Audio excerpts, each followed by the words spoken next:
10:35 right now. We proceed. I welcome you all once again for this insightful journey. I must say that Rajesh ji has taken himself for the last 3 decades. He's been a yoga trainer.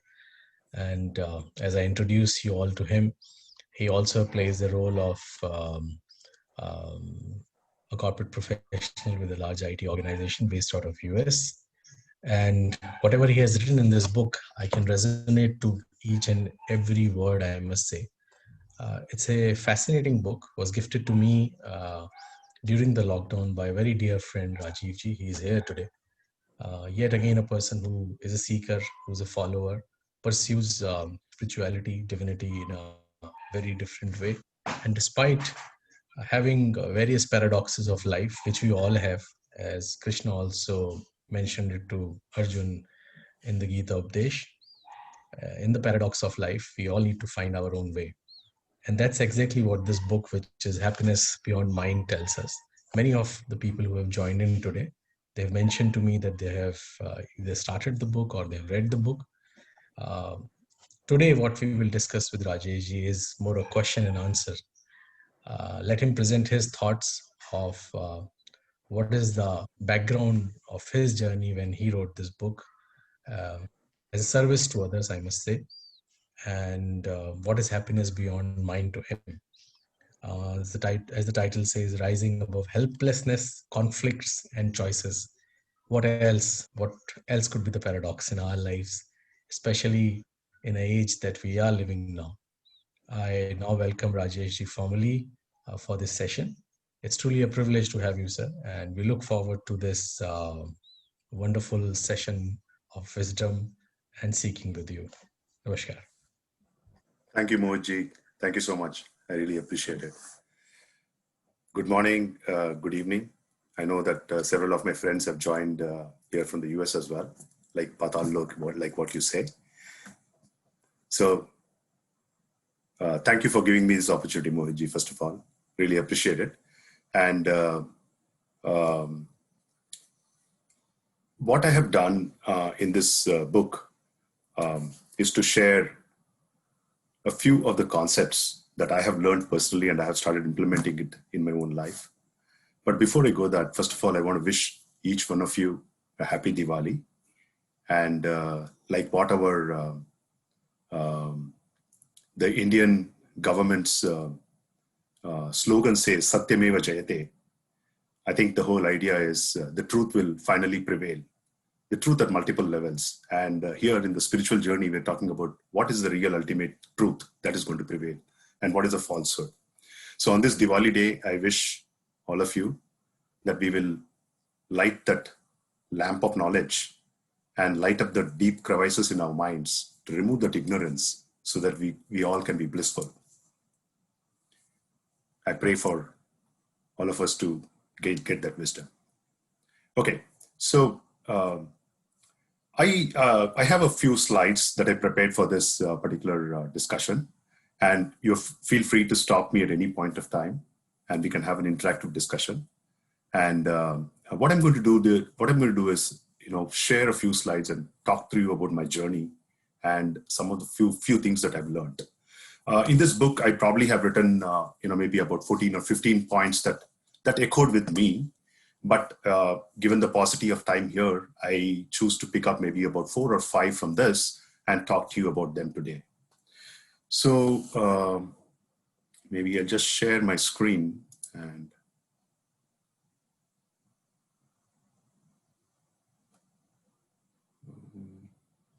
how can I share my screen now, Mohitji? Can you share your screen now? Wait, let me do it.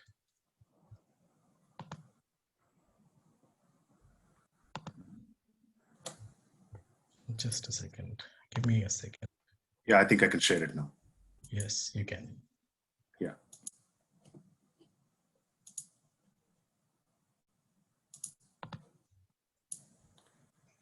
All right. So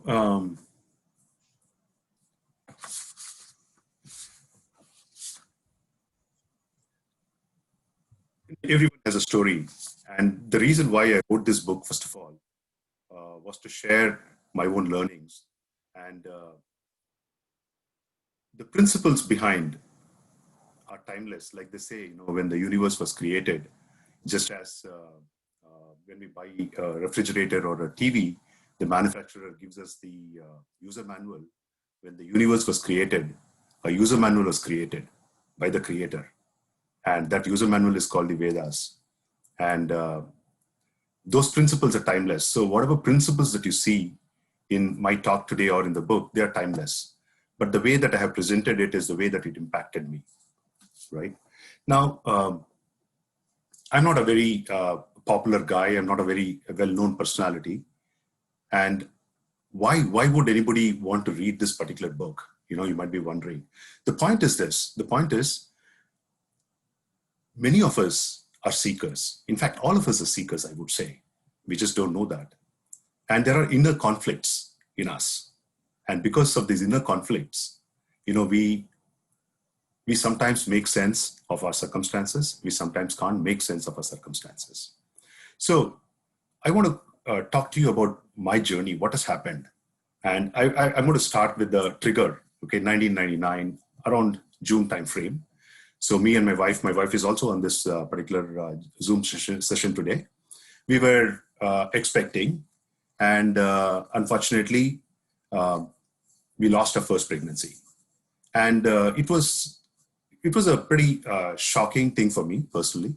And I did not know what to make of it. I was wondering, what's wrong with me? What happened? Why did this happen to me at all? Right? And I became depressed, as what they would call people would call depressed today, right? So, but the key question that bothered me was, it's such a big thing that has happened in my life. Why? Why did it happen to me? What did I do wrong? It just doesn't make sense. I've lived by all the right principles that I have been brought up, and still it did not make sense. So somebody suggested, okay, hey, there is something called Vipassana. You go and learn Vipassana. It will control your mind. So that was a trigger for me. I went to go learn Vipassana. It was a tool. It helped me to manage my emotions. And, I've been practicing yoga for a very long time. So it helped. Yoga, pranayama, all these things were tools. Now, at the same time, I was also kind of, trying to understand what's been happening in the world of science in terms of psychology and understanding the human personality. How does science look at the personality, human personality? And I got involved in understanding what exactly Sigmund Freud said about human psychology and Jungian psychology, and trying to make sense of what was happening to me in this situation. Right, the emotions were pretty strong at that point of time. Waded around here and there. You see, imagine that there was a huge jungle and I was just going here and there trying to, grab a branch here and grab another branch there to find and, put the pieces together. I'm pretty sure some of you would have I've read books like Atlas Shrugged, Ayn Rand's famous book, Atlas Shrugged, and if you've read another guy called Hugh Prather, Notes to Myself, and even Swami Vivekananda's books, complete works I've read, but I just couldn't make sense of it. Just couldn't make any sense of it. What was wrong? I did not know. So I was still searching. So fast forward 2000 December, this is a picture of my daughter. She was about maybe a month old or maybe 15 days old when we took this picture. She's 20 now, and she's in college. When she was born, it was such a great feeling for me and my wife.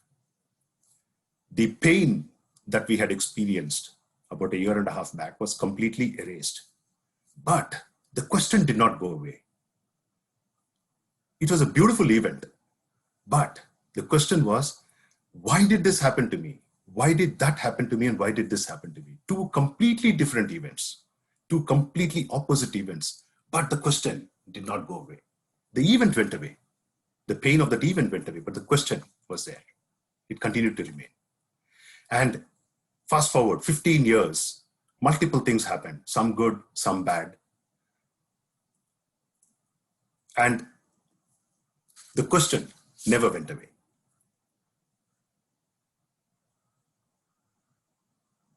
2003, about early April timeframe, we lost a dear friend to cancer. She was one of our classmates.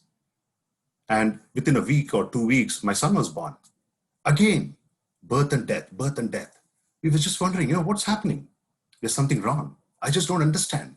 Why should this happen? So many such events happened.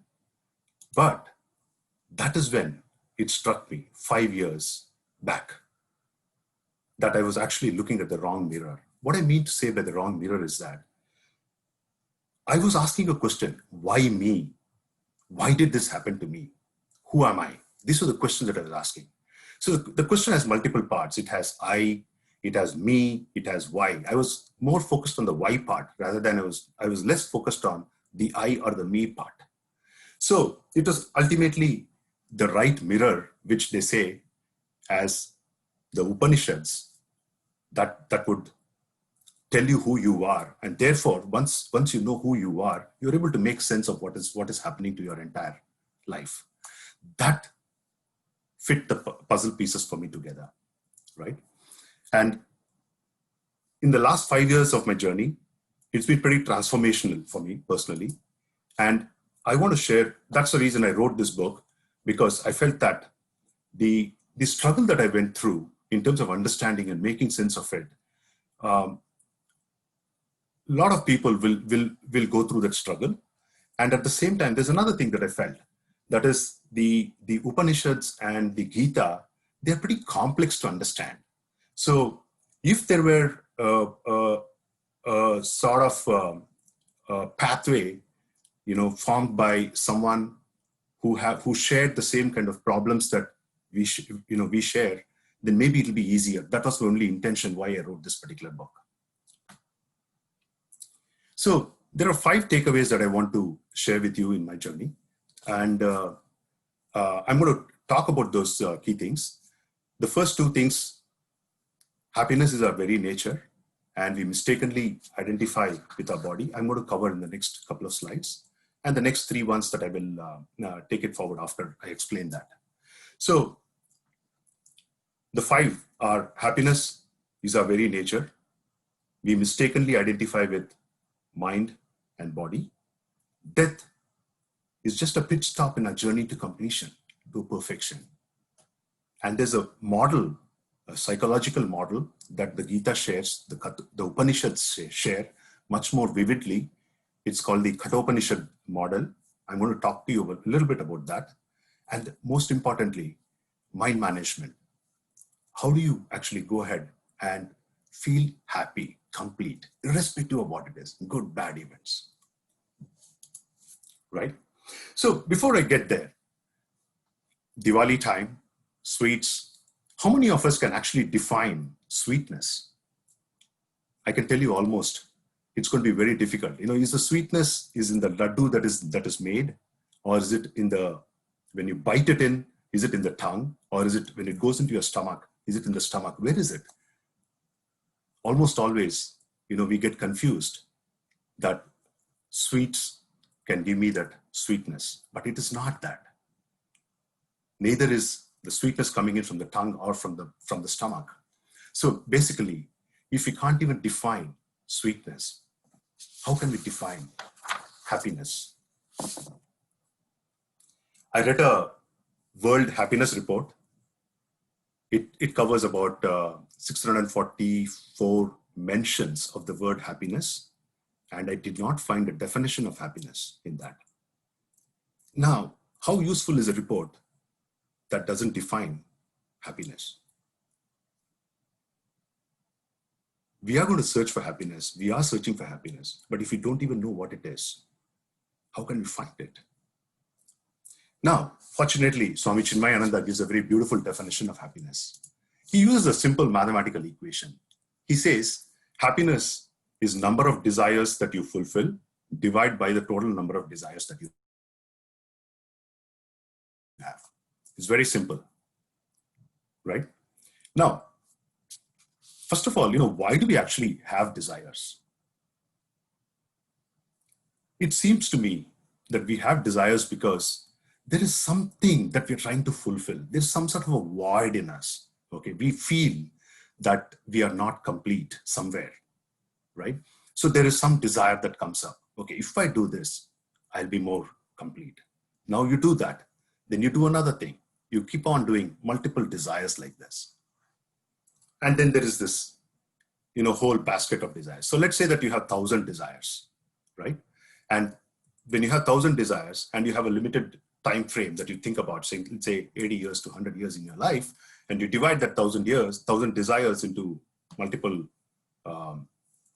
sequentially or whatever, and you hope to finish all the desires by the time you die, right?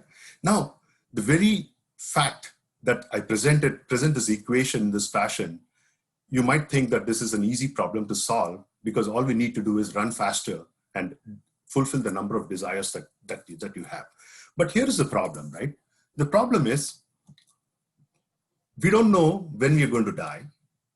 Number one, first problem statement. Second problem statement is the denominator grows exponentially. I recall me and my wife, when we got married, I was earning about maybe a little under ₹1,00,000 a year. And we said, if I'm going to make 1 crore, I will retire. And we made 1 crore much, much earlier than what it is today, but we continue to work. We continue to go behind money. Why? What happened? There is an exponential growth of the total number of desires. This is not constant, right?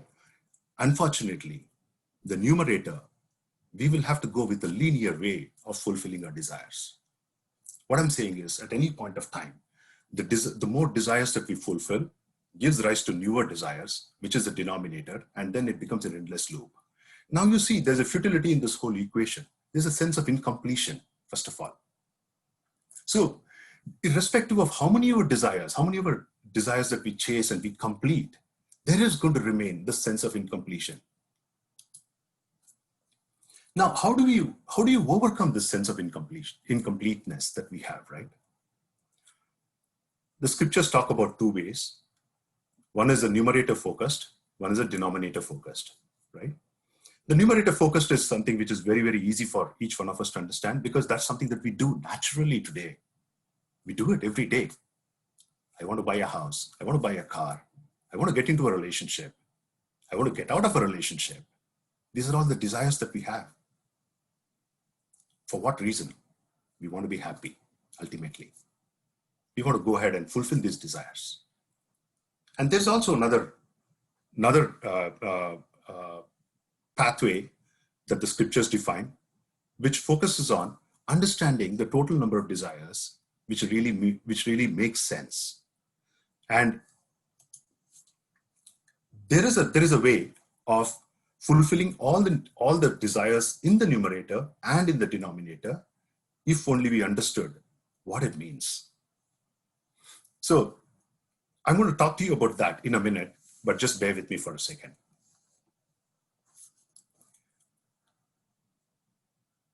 Let me ask you this question, okay? What are the reasons why we feel incomplete today as individuals? There are 3 reasons, broad bucket of reasons, okay? The first one is, we know that there's a ticking time bomb somewhere. We are going to all die. There's a limited amount of time. We fear the death. There's a fear of death. There's a paucity of time in our life. That's number 1. Number 2, how much ever you learn, how much ever you acquire knowledge, there's so much more in this world to know. There's always going to be ignorance on our side, and we don't like ignorance. Just imagine how many of us, we have this, I think it's called the craning neck syndrome. You go on the highway and you see an accident somewhere. Impossible for you to look straight and drive, but to look back and look at the accident. That's because we are curious by nature as individuals. We want to gain that knowledge. We want to get that knowledge, what's happening in the entire universe.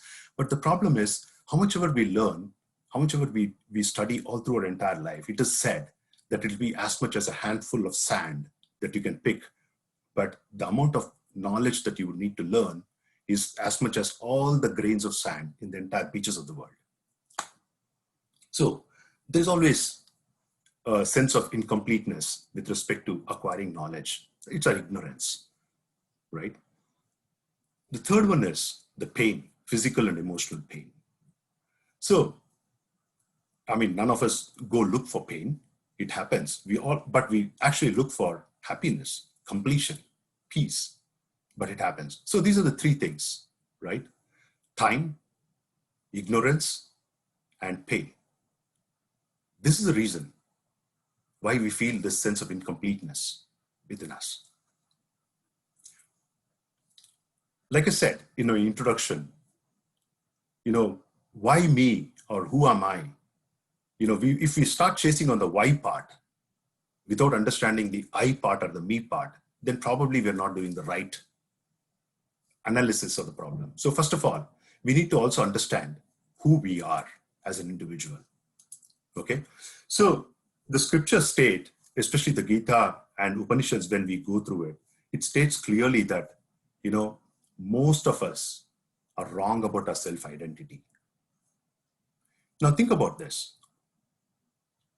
If there's a book in front of you, you will never call that book as I, because it's an object to us, to you, right? So I have this pen, it's an object. Even though I'm holding the pen and I'm going to write with this pen, it's still an object. So I use this object because I can see it, I can experience it. Likewise, my hand is an object because I can see it, I can experience it. If the hand goes away, if the hand is cut off, I'm not dead. It's still there. I'm still there. Now, you extend the same argument, okay? The entire material world is all objects. People around, inanimate, animate, everything is quote unquote object. And I'm not using the word object in a negative sense. Think of it like a simple grammatical way, object, subject, verb. It's all objects, right? Now, come closer to your body. The body, we can experience your body too. Is the body an object? Answer is yes, the body is an object. Now go a little bit more into the mind. Can you experience happiness? Can you experience sadness? Answer is yes. Can you experience anger, frustration, disappointment? Answer is yes. That means, is the mind you? If you go with the same logic, that if you can experience something, then that is not you, then naturally the body and the mind should also be not you. That means there's somebody else behind the body and mind who is using the body and mind, just as I was using this pen to write. So this is a fundamental difference, which says that, the object and the subject are always different. Unfortunately, we mix it up. The scriptures state that the person who is actually experiencing this entire objective world, including the body and the mind, is a principle known as Brahman, awareness, consciousness. That's the principle. That's the universal principle that's using this body, using the mind to experience itself in this entire universe. Now, it's such a complex topic. People might say, okay, hey, this sounds pretty difficult for me to understand. It's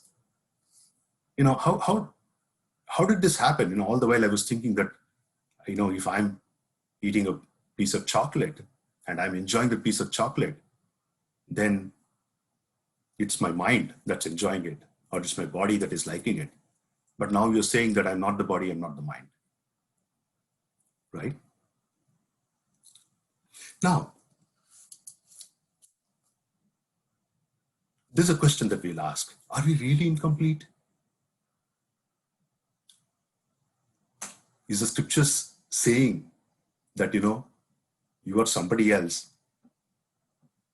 who is totally different than your body and mind? And because you are in the body, because you think your body and mind, you're running to chase your desires, complete your desires, because you're thinking you're really incomplete, right? So I want to explain this with two examples, but first let me take this example of this water and ocean. This is by Swami Dayananda Saraswati, whose book we follow. This is a book. We follow this book to discuss every week, to understand what is the subtleties that the Gita is explaining to us that we can use in our day-to-day life. So think about this. Now, there is this ocean, and ocean water, the waves are coming in. Nice, big waves, small waves, breaker waves, they're all coming in. Now the wave is thinking, the big breaker wave is coming in towards the shore, closer towards the shore. It's gained its momentum, and then as it comes closer towards the shore, it's dying away. Now just imagine that that wave is thinking. Now it's thinking, oh my God, I am going very closer to the beach now. Now I'm going to die. I'm going to lose my identity. What happens?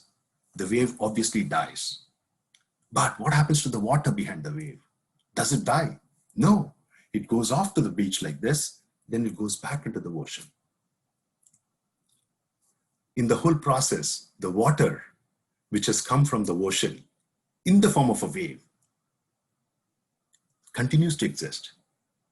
But what died was a notion called a wave, right?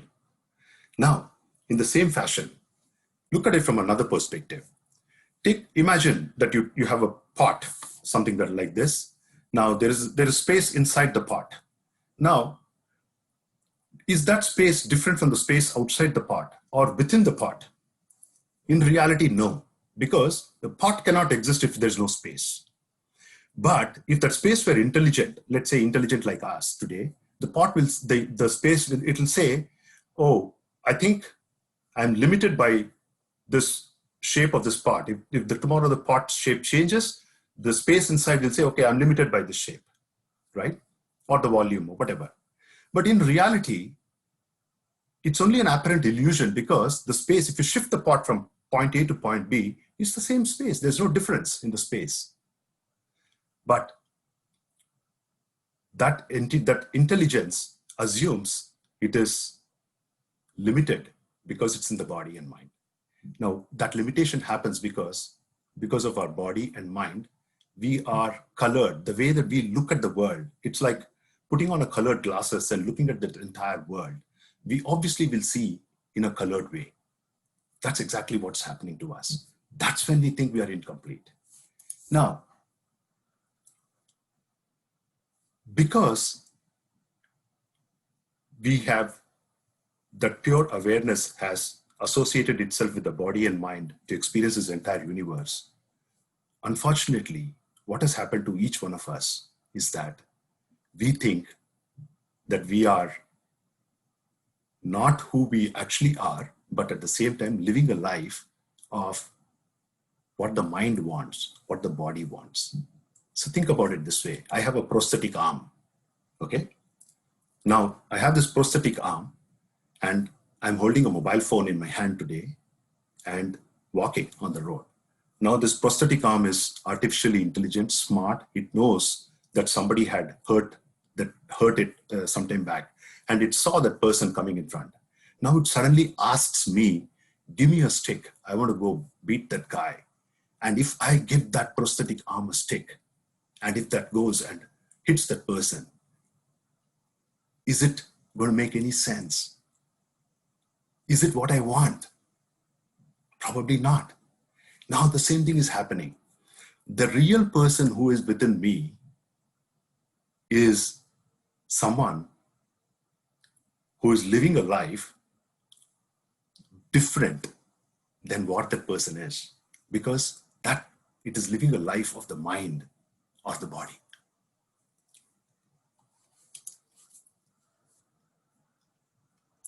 Our scriptures say, there's a beautiful shloka. Purnamada Purnamidam, it says that we are already complete.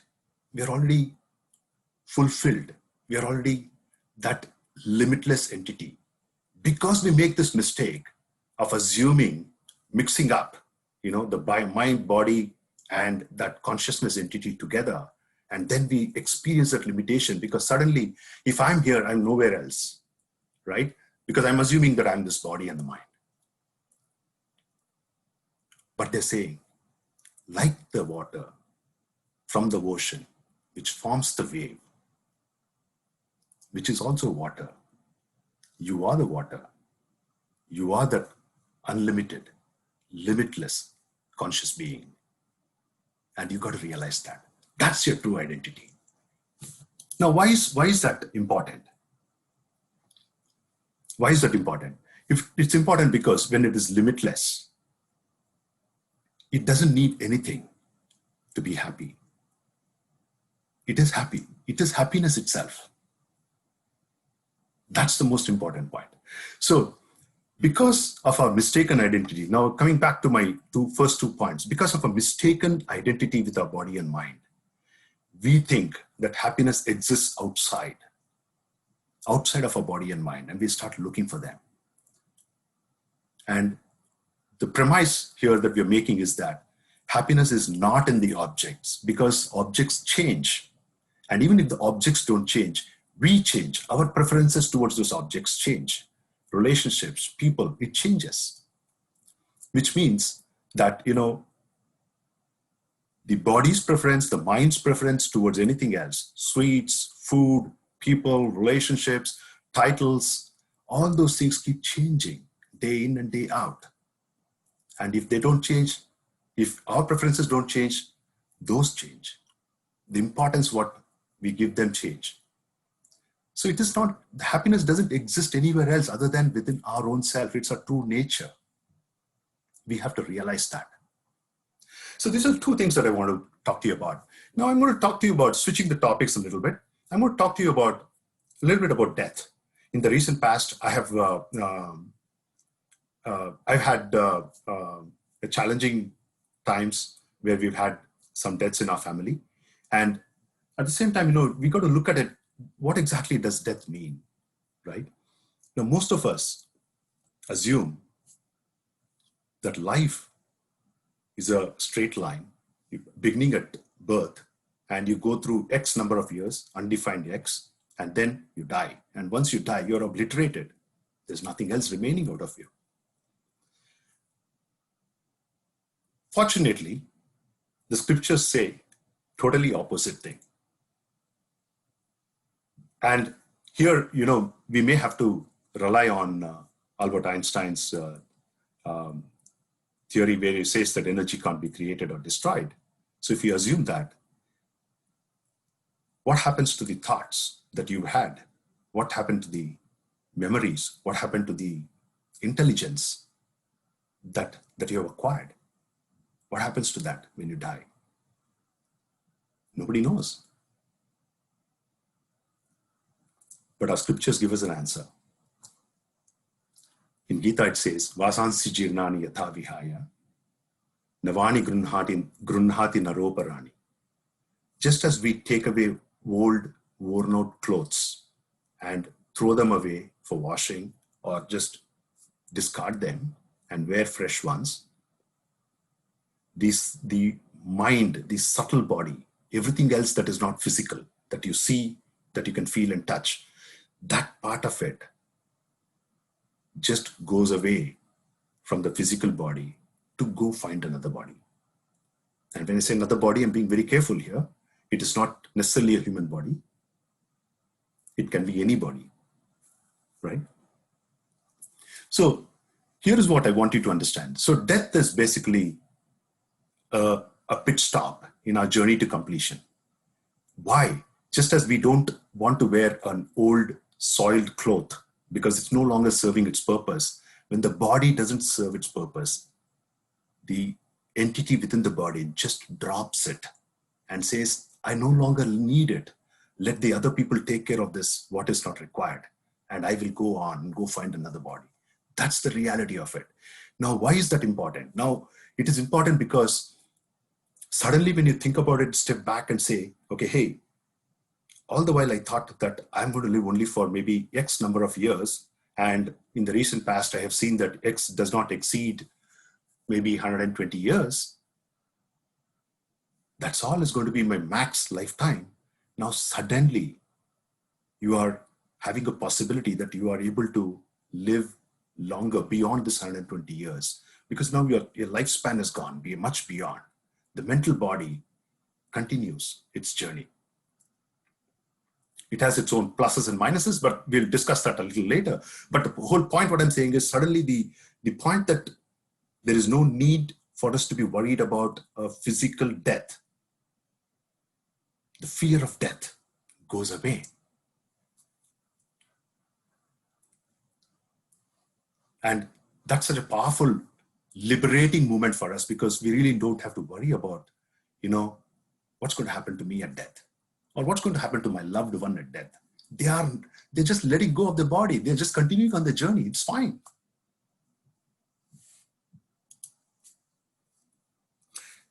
I'm going to talk to you a little bit about one more thing, which is very extremely powerful concept that I learned in Kathopanishad. It's one of the very beautiful Upanishads where a small kid goes and talks to the Lord of Death himself, Lord Yama, asking him, can you tell me, that big secret that everybody wants to know, right? And in that story, when you go through that story, they talk about this model of a horse, 5-horse chariot, right? And that's also the cover of my book that you would see. So in this, I picked up a better Google image here to showcase this for this particular presentation. So the 5 horses are likened to the 5 sense organs, and by sense organs I mean not the physical sense organs like ears, eyes, and tongue. Those are end points, instruments, or sensors. The sense organs is the ones that the ability to hear, or the ability to see, or the ability to taste, that is inside. That's why, my Guruji used to say that just by looking at somebody's ears, if they're small or big, you cannot say whether the sense of hearing is small or very acute or sharp.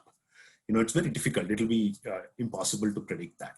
So the 5 sense organs are the 5 sense organs that we have, not the ones that we'll physically see, but the ones inside. The emotional mind, the mind that feels different types of emotions. It doubts, okay, is this the right thing to do? Is this the wrong thing to do? Okay. That is the reins which connects the horses to the charioteer. And the charioteer is the intellect, the ability to decide. I think I should do this. I think I should not do this. I think this is right. I think this is wrong. That is that intellect. And the passenger who's sitting in the chariot is, I loosely call it as the ego. And by ego, I don't mean the English word ego. I mean, there is this sense, that notion that we have in our mind, saying that I am the body or I am the mind. Whenever we do anything, that thing comes out. So that part of it is that ego, right? I'm just calling that as ego at this point of time. And this model is very, very powerful because it helps us to understand how the human being is structured, what we can do layer by layer. What is the stack? What is the stack up? What is the lower level? What's the higher level? What can influence the other level? It talks about that, and it talks about how you can control that. So I would encourage you to read that thing about Kathopanishad's model. And it also very beautifully talks about, in my previous slide, if you look at it, it talks about the 5 different koshas.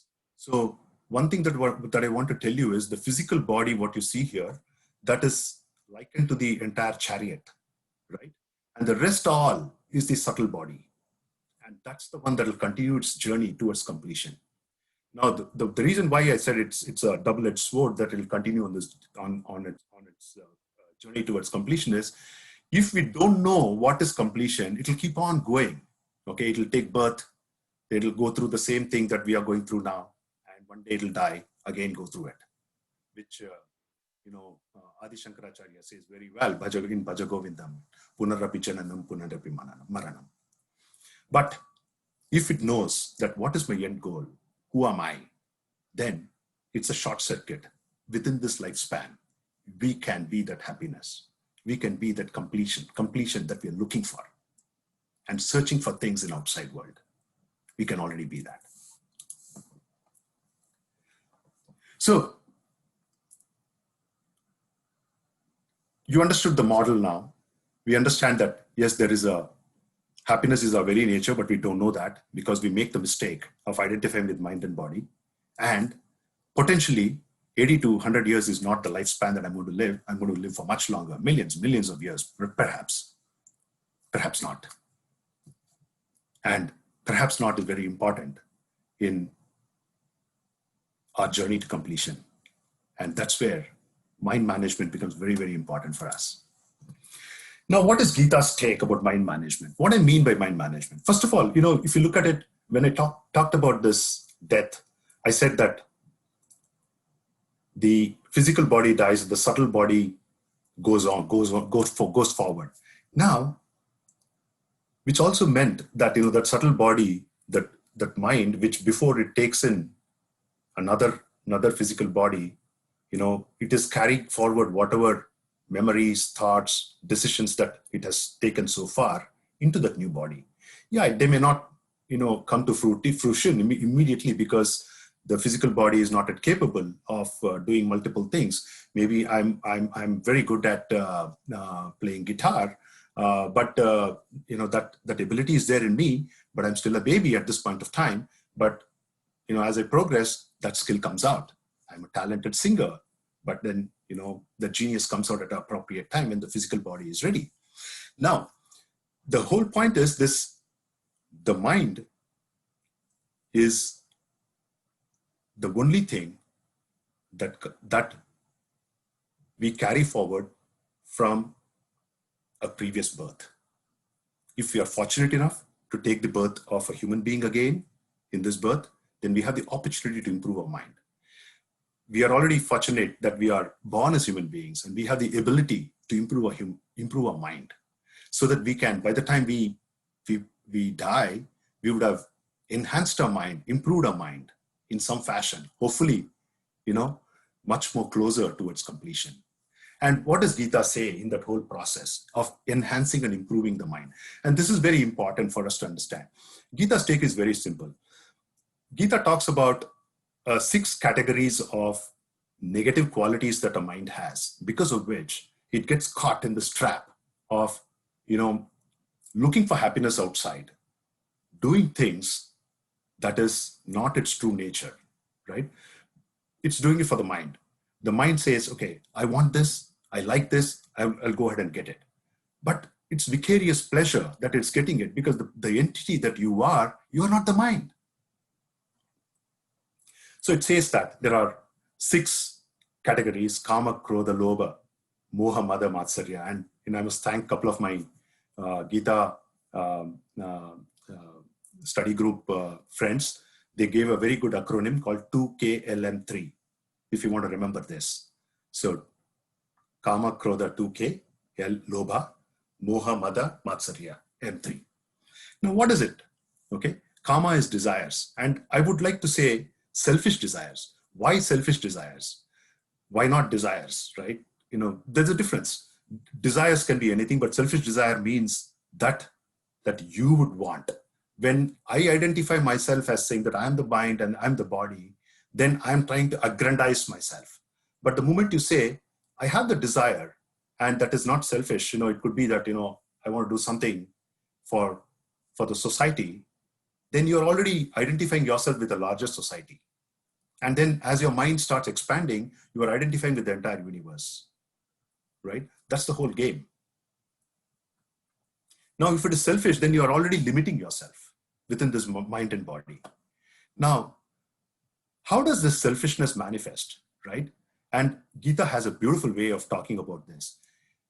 It says that whenever any of our desires, selfish desires, are not fulfilled, or there are some obstructions coming from the external world, or even from within our own self, we are limited by, we want something and we don't have the ability ourselves, then it converts into anger. I believe that these selfish desires which are not fulfilled or obstructed, they burst out as anger. So if you don't know what your selfish desire is, but if you know you're angry, then you need to control your anger. That's the way of mind management.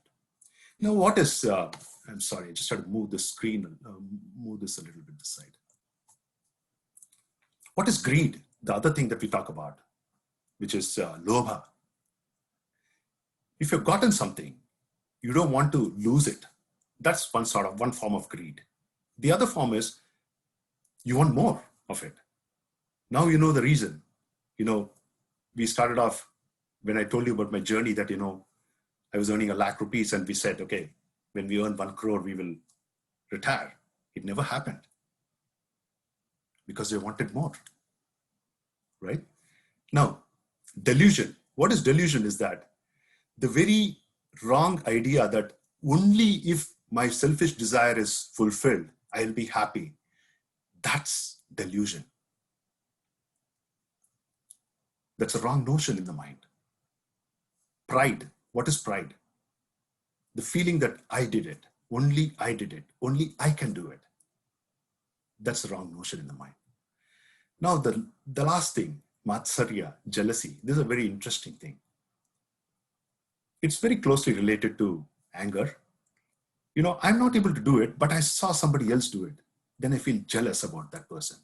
Now, the whole reason why I'm saying about these six things is that think of these things as the essential qualities that we will need to cultivate during this lifetime that would improve the way that our mind is today. And as we progress on this would help us once the mind starts understanding that, okay, these are the negative qualities, and then slowly, reducing the impact of these negative qualities. What is going to happen is it's going to improve our ability to understand who we truly are. And unfortunately or fortunately, this is the only way. There's no other way that you can get over the feeling that you are the body, you are the mind, and say, I'm not the body, I'm not the mind, unless and until these qualities start getting into you. Now, even from a leadership perspective also, Rajiv ji keeps talking about this. Even from a corporate leadership perspective also, think about this, the servant leader concept that people talk about. These are the people who are all inclusive. They don't claim credit for what they do. In fact, they don't even say they do. Okay, they are happy with the team's progress or the team's success. They don't exhibit these kind of emotional traumas or ups and downs. These are all the essential qualities, even in a business environment. And Gita has already said this several years back. I'm just looking at my time. Just about 5 more minutes. So I'm going to leave this thought with you. Okay, it's very simple. The thought is, when you think about an object, when you keep on thinking about an object, you'll start desiring that object. And when you desire that object, you want to go and get that object. And when you are not able to get it, you get angry. And when you get angry, your intellect is clouded.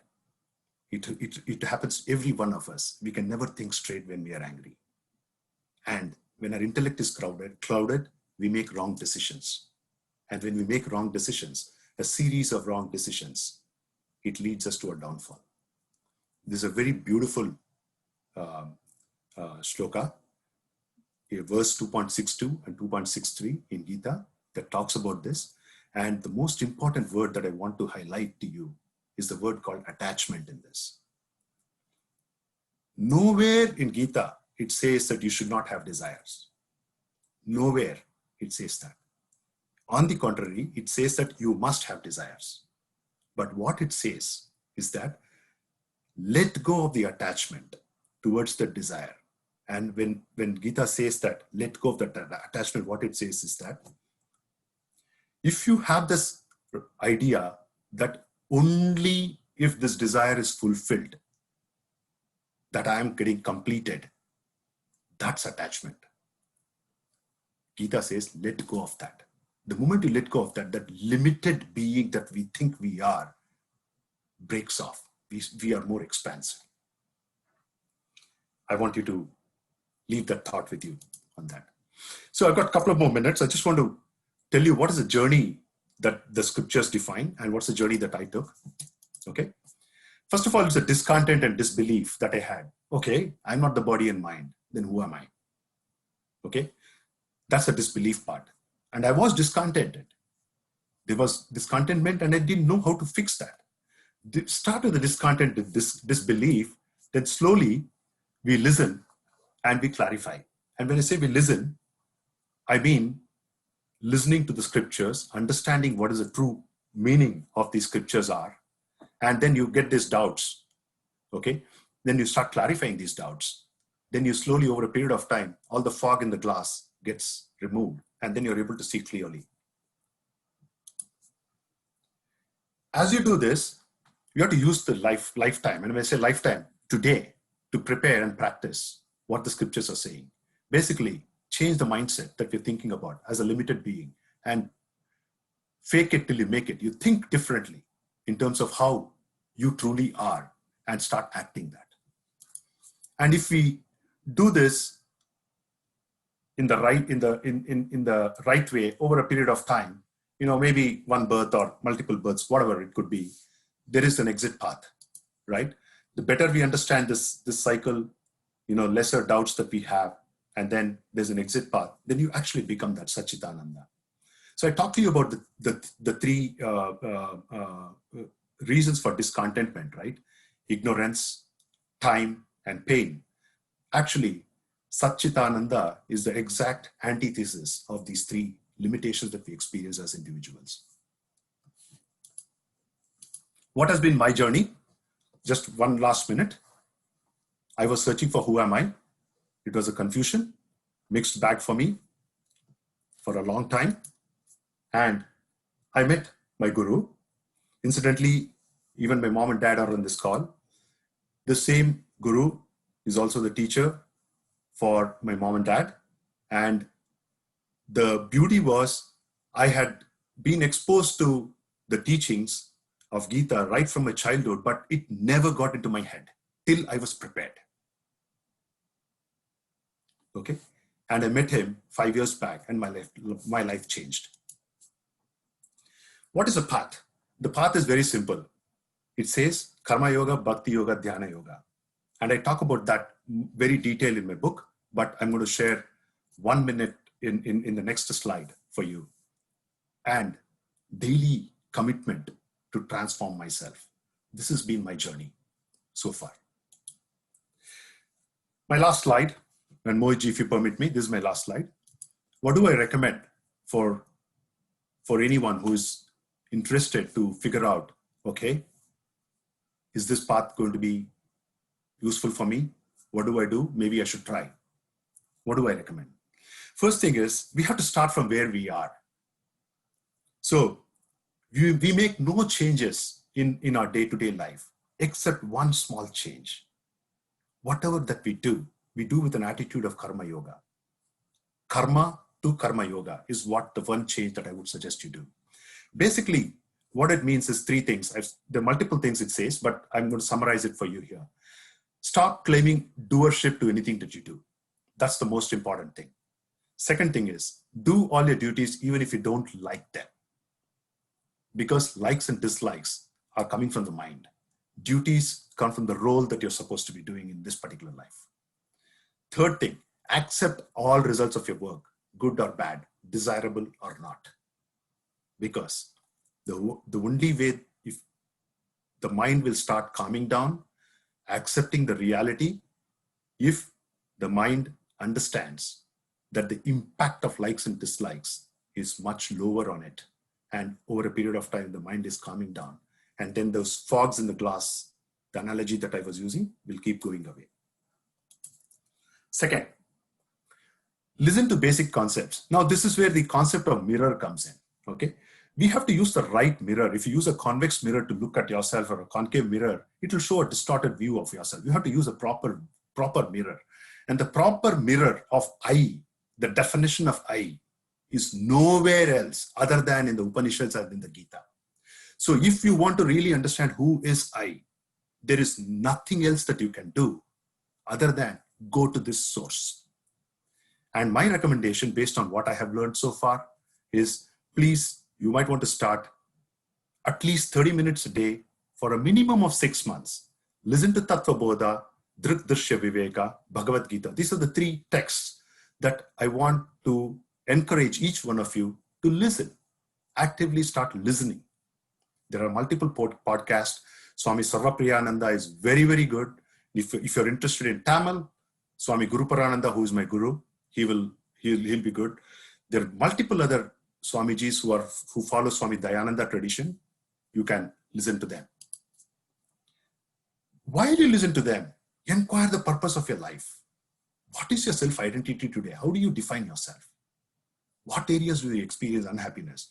Why? What do you do to change that? And ask yourself a question. Is there any difference between me and the animals? Is there a larger purpose to my life compared to what the animals are? They eat, sleep, drink, procreate, and they're also scared. Am I doing anything else beyond that?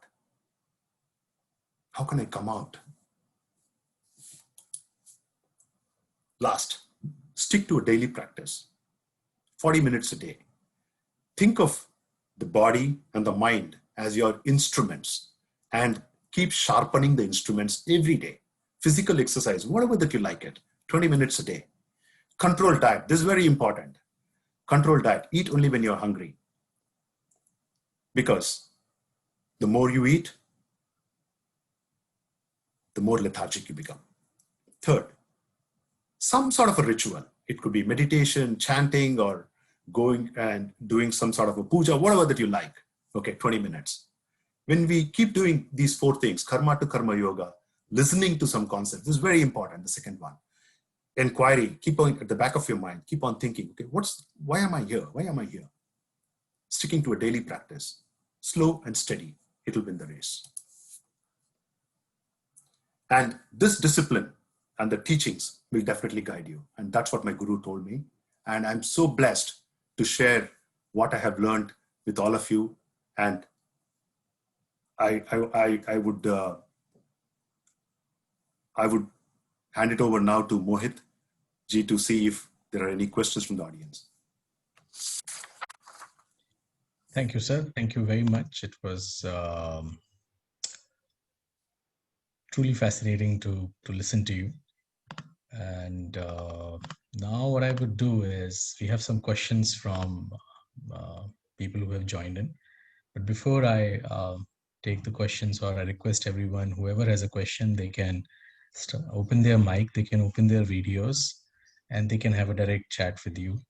Before that, there's something in the book that I would like to mention to everyone. And that's where I say books are the best gift someone can get. And if you get it from someone whom you can relate with. And that's what happened to me when Rajiv Gupta ji sent me this book in the lockdown. I usually have a habit of opening up any page, and that's a universal fact. It's been proven as well. Whenever I have a question, I just pick up any book and I open any page, and somehow it gives me an answer. And that was a time when I was thinking, why is it so that we need to read or know about our ancient scriptures? And that was a time many of our course mates are here today. We started a course with Rupa Pai, who has written a book for Gita for children and Vedas and Upanishads for children, which we thought if the children need to be told about ancient scriptures, we adults really need to know, or the grown-up children really need to know about these scriptures. In fact, we are the people who are we need it the most, in fact. And that's where I opened up your book just to ask this question: why should I um, do a course, or why should I even read about scriptures? And there's a very lovely thought that is given in your page, which I actually sent to other group members in the WhatsApp group that we have now for ancient wisdom that we have. It has 6 components into it, page number 119, and it says TBEABL. Just in the short form for everyone to remember, it says thoughts, beliefs, expectations, attitudes, behavior, and life. Everything is connected. If you change your thoughts, you change your belief.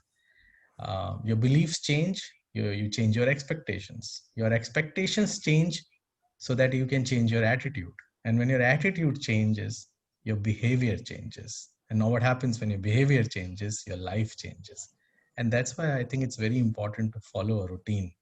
And in your book, while you have mentioned about very simple things that you should not overeat, your life has changed from very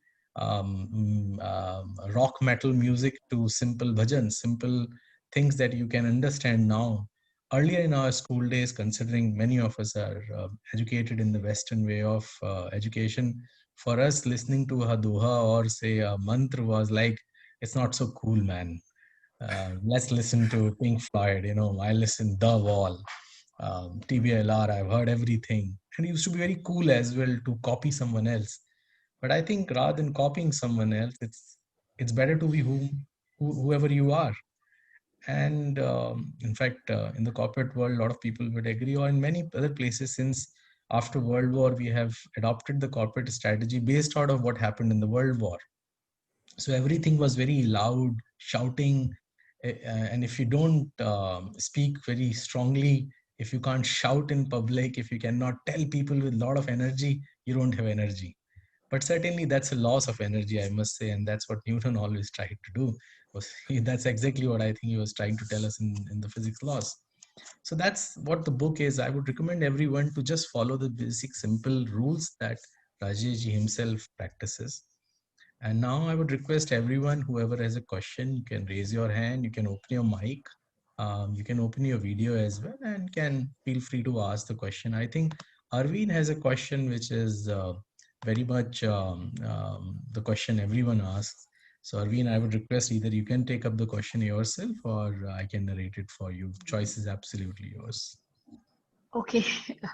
Hi, Mohit. Good morning. Thank you Hi. for organizing this. Thank you, Rajesh. It was a brilliant session, and I've been seeking a lot of things in this, so bits and pieces I knew, but this rings a bell.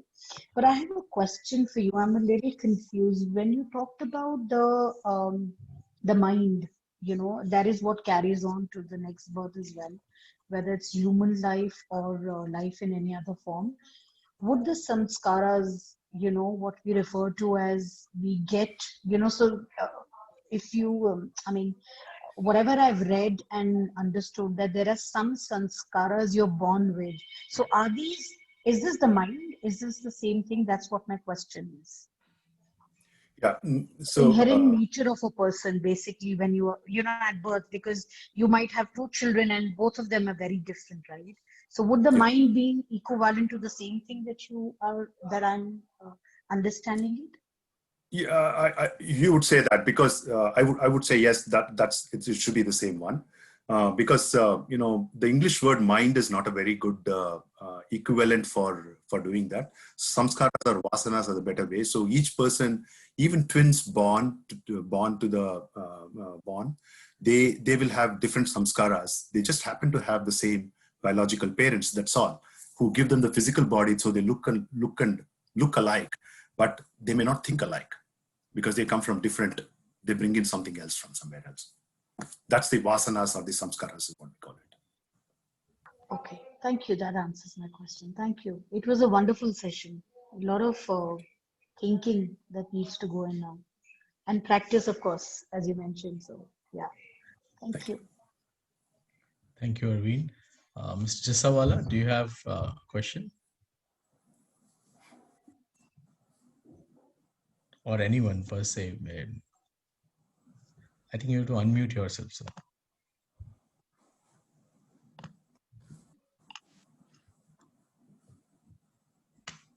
Like Good to to go. say this was a very useful session, but just one question. There are uh, authors like Rhonda Byrne, etc., who tell us how to get what we want. They make that a bit more of a practice. So they are talking literally of going for your greed in some way. And they are clearly saying that if you want money, you want material gain, you want all of these things, you can actually practice it. So is that in conflict with what the Gita, the Upanishads say? And they are making a book out of it. They are becoming famous for it. That's a great question, and if that was indeed the case, then I don't think that the Sanatana Dharma would have ever said dharma, artha, kama, moksha as the four goals of a human being. And basically, artha and kama goals are basically the needs and the desires, and it's legitimate. We have to do it. We have to go after those wants and desires that we have. But what Rhonda Burns and other, the Western part of the world doesn't realize is that there's a much larger goal to human life than just living the life very close to fulfilling your desires or your wants and needs, because there's no difference between an animal and a human being if we just do that. Right? I recall the analogy what my Guruji used to say was that a sandalwood can be used as a in a pyre to cook, but the sandalwood is so valuable that you can use it for different purposes also. And like the human life is much more valuable than an animal life, and the purpose for which the human life needs to be used is the spiritual goal to realize who you truly are. Because when you realize who you truly are, the needs and the wants, they automatically start aligning, because your needs and wants will become as stepping stones, right? So that way, there is no conflict in what happens with the primary goal of a human being. Thank you. Thank you. Thank you, Mr. Jassawala. I think it's a very valid point of the comparison between the two thoughts that Mr. Jassawala just mentioned, because most of the times I wouldn't blame it to our education system, but to our economy as well. While we were growing, we were always said, if you don't study well, if you are not well educated, you will not get a good job. If you don't get a good job, you won't have a house, you won't be able to buy a car. But I think the whole purpose of the education, and I would have to quote it to every one of you, I don't watch Kaun Banega Karodpati. Somehow, not because I don't want to be Karodpati, that's the second thought. But somehow in the recent episode, there was a gentleman who passed out from very premier college, did PhD, still studying, his Almira was full of awards and awards.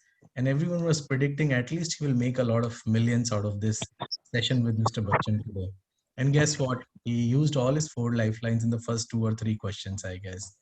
And by the time he exited, I think he exited a very small amount.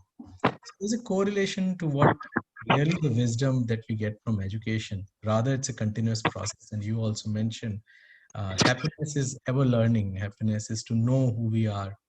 And a very interesting thing that I came across a couple of months ago, I should say years ago, um, gain, but don't gain with the pain of others.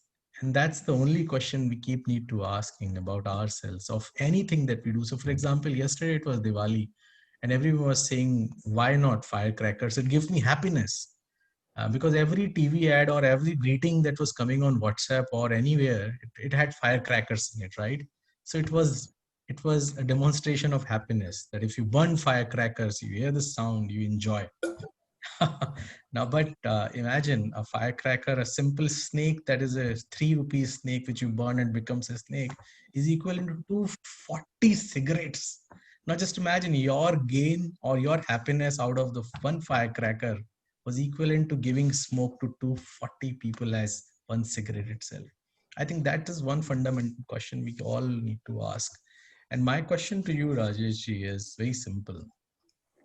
While you were able to find a guru, and that's what I think I have always Rajiv ji as well, you were able to find a guru. Is this a process or is this a normal instantaneous thing? It just happens. We keep meeting good people.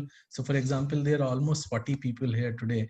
They have invested their time and they have also given their time to us.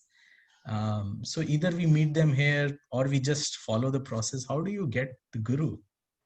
Yeah, so great question, Mohitji. I think this is a question that bothered me also for a long time. You know, a friend of mine who's here on this call, Dan. Dan also, Dan found his guru much earlier than what I did, and he used to tell me that you will find it on the day when you're ready. Right? I never could understand it, what it means. So, but the point is, even in my own life, my parents have been following the Guruji for at least. But I was not ready. I was ready only maybe 5 years back when the thing clicked in my mind. So basically, the whole idea is, how do you find a guru? You don't find a guru. You keep preparing your mind. The guru will appear. That's a reality. Okay. And is there only one guru, or we can have many gurus in life? You can have many gurus. Absolutely. You can have many gurus. Each guru will teach you one aspect of something that you don't know about. Actually, more than thinking about guru as a person, think of it like guru as circumstances or events, guru movements. I mean, for people who are married, who have children here, you will know that, the spouses and the children teach a lot about ourselves. Think of it as a guru movement, right? Some crossword puzzle in your mind, puzzle piece fitting together because somebody else is reflecting how we should be, because they're close quarters, they teach you something about yourself. So rather than think of guru as a person, it could be a book, it could be whatever, think of guru movements.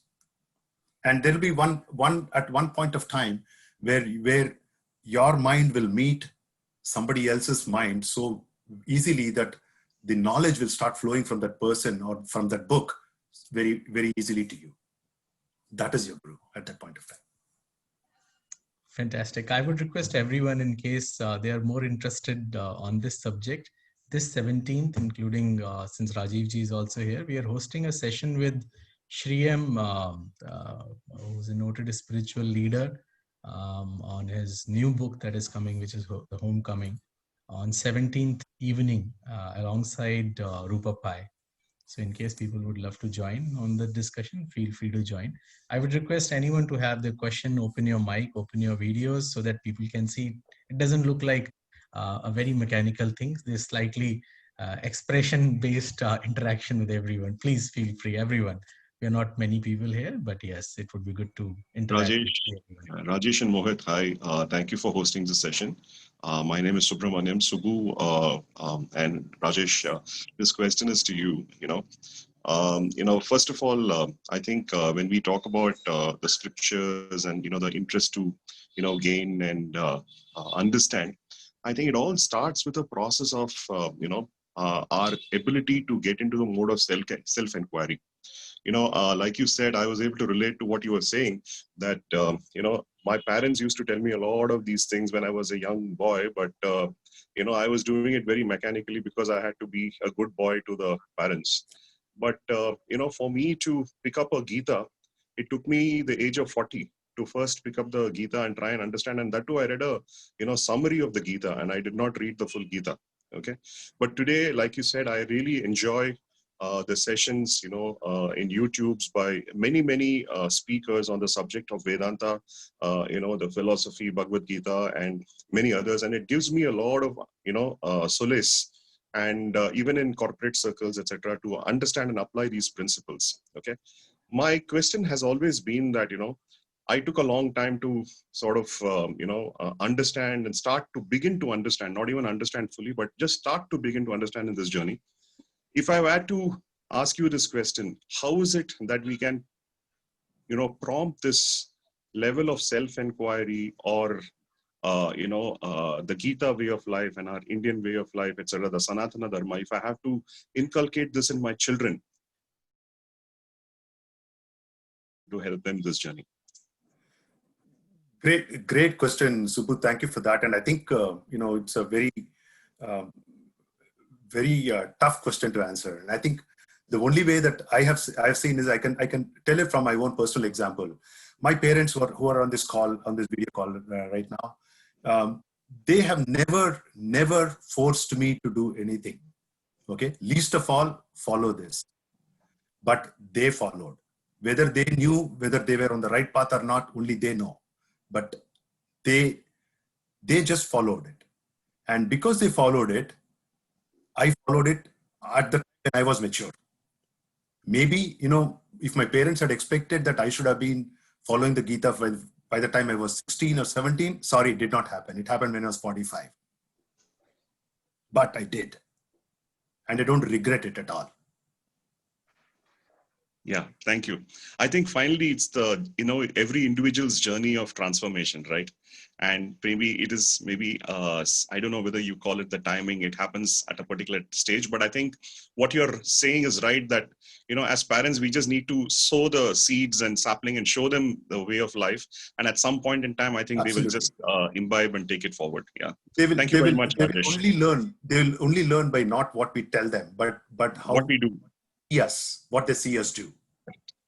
Thank you, Rajesh. Yeah, good luck and thanks for this session. Wonderful. Yeah, thank you.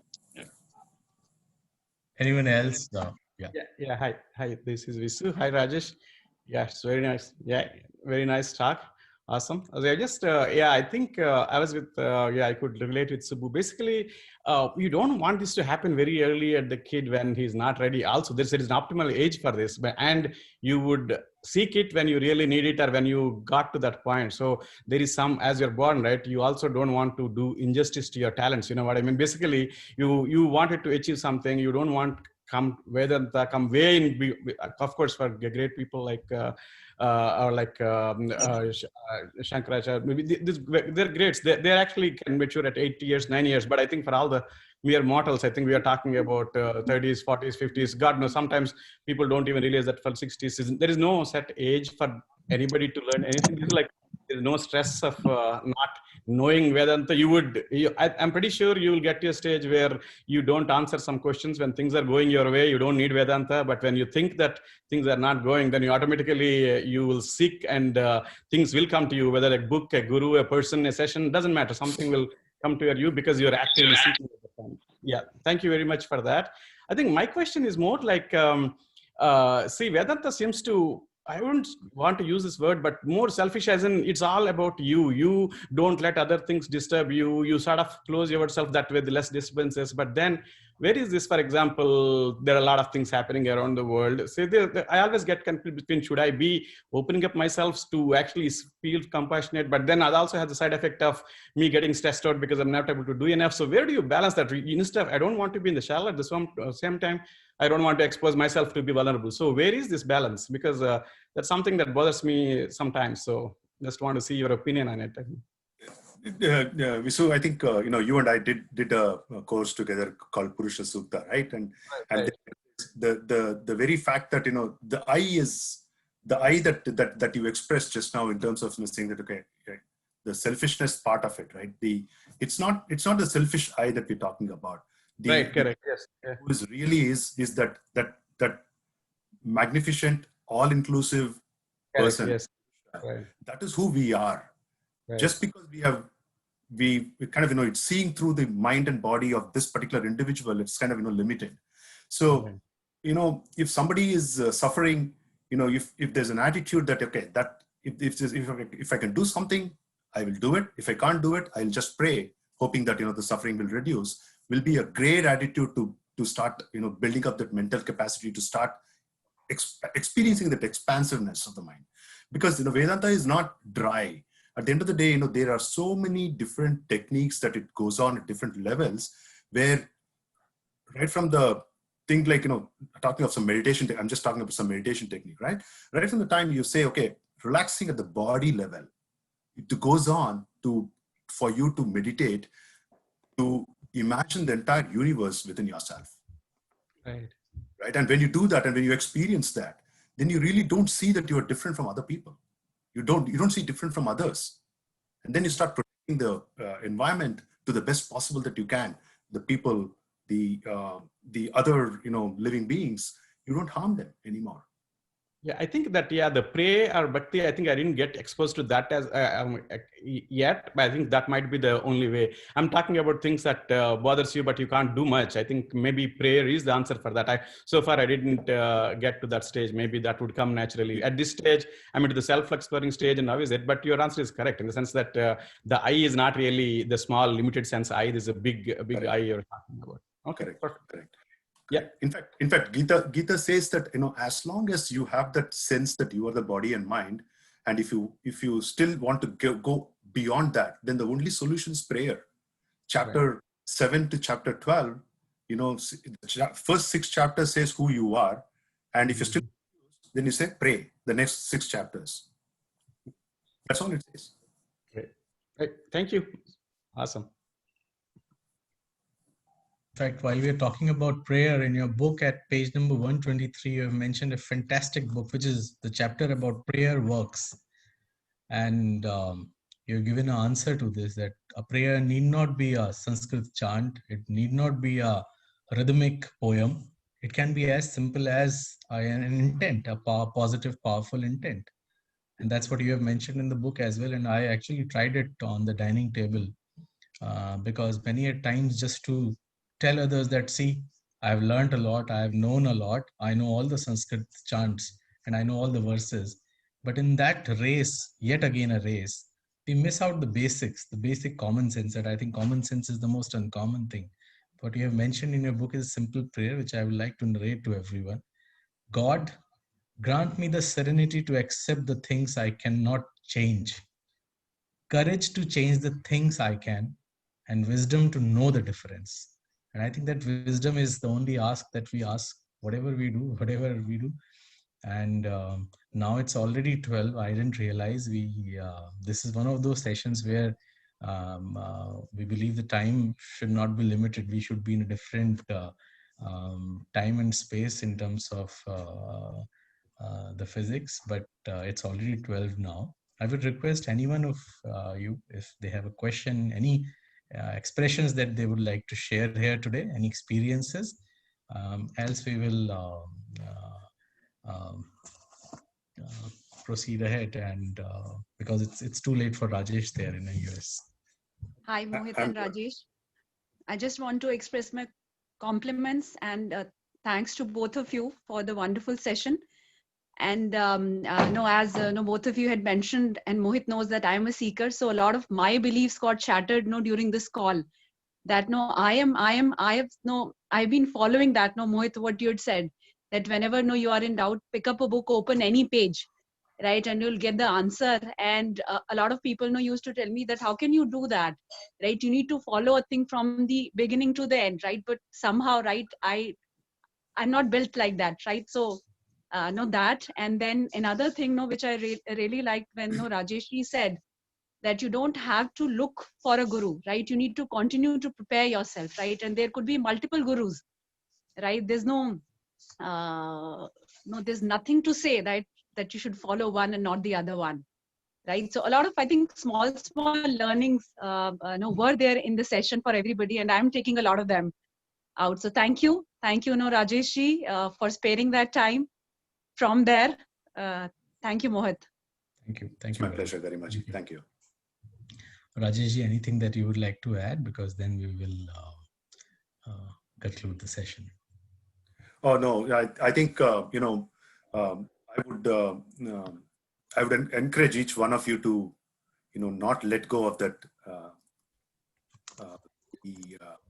seeker mentality, and I'm available anytime if you guys need to reach out to me. It's very easy. My email is there everywhere.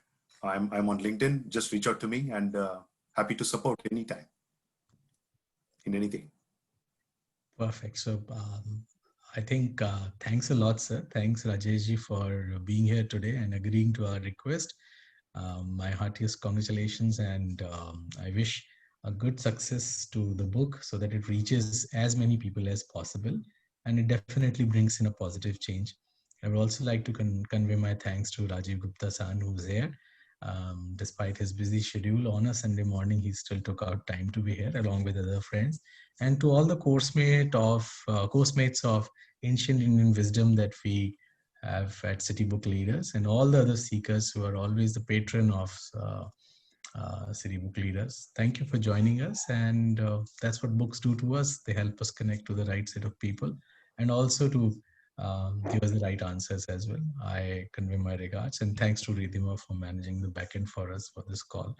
Thank you, everyone. Thank you, Rajeshji. Have a great day, and wish you all the best. Yes, thank you. I Mohitji, think thank you so much. Thank you, on everyone. the book side, I could only find it in India, so I got a Amazon Kindle version. But is there available in US or no? It's because I prefer a paper version or a physical version, but I ended up buying a Kindle one because I couldn't find whatever US. It is available in the US too. I see. Okay. All right. Thanks. Good to know. Thank you, everyone. Thank you, Mohitji. Thank you, everyone. Thank you. Thank you for the Thank opportunity. you all. Yeah, happy Diwali. Yeah, thank you. Bye bye.